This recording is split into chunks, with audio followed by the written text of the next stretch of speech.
Bismillahirrahmanirrahim. Subhanallah wa bihamdihi Fatimah Siti anu Maulana Asaga waput ya Rasulullah kaluh nepugah waput anu da dilikut gapnyan Siti Fatimah bahasa rumah mula pertama. Alhamdulillah wa bihamdihi waput Siti ulun calitra. Ya waput Nabi mengguncang aras waput Fatimah mengguncang donya.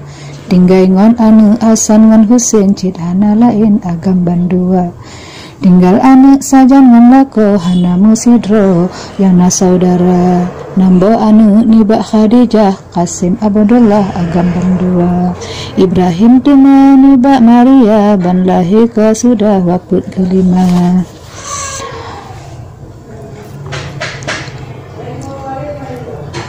Tema yang inang yang pun Fatimah Zainab Ruqiyah selimung dua. Di umi kasemuhat yang tulut Zainab masa cut meninggal dunia. Ali kawin dengan Fatimah masa di Mekah galam nabungka. Utsman kawin dengan Ruqiyah picit di Mekah tanah mulia. Hana trip tema waput Ruqiyah Nabi menikah kali kedua.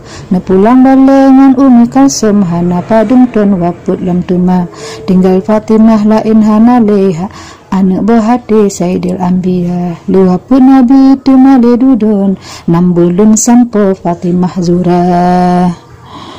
Dua buah anak cut putih licin Hasan ngan Husein ubit goraya. Anak di Ali ba imang lain hana hai polim ulun calitra. Uru ke sebelah bulan Ramadan ni bak siput nyan kalupah asa. Nicok nganti mana ba dengan icit menan sabi di layang kakak. Nehengan anak laju ke puta musiga-siga tuka bandua. Nepudang anak di atu bate neple di ule pebasah muka.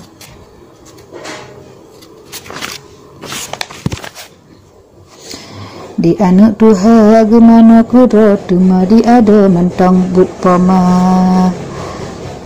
Di pun di ule sampo ugaki bandua bandung neplei jub-jub anggota.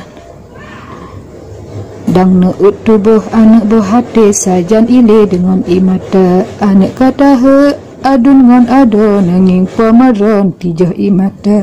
Anak yang tuha tanya mana. Anak yang tuha tanya mana pakon bunda dro nuru imata. Yang ka ulikot jan mana kamu hantam lagi nyo pakon hai bunda. Lagi jauh anak berhati singoh nalip kemana kata. Sansanjang lain anak hana leman dalam Sri lemah bak poma. Ulun hai anak sangkat mati sayang berhati bandua kata. Kata mantan cut anak berhati hana saboleh urung usaha.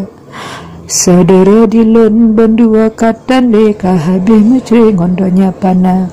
Sebab kena rot anak lun fikir yang jud ile dengan imata. Kadang jan sakit memalam ule hana saboh te di atu tika.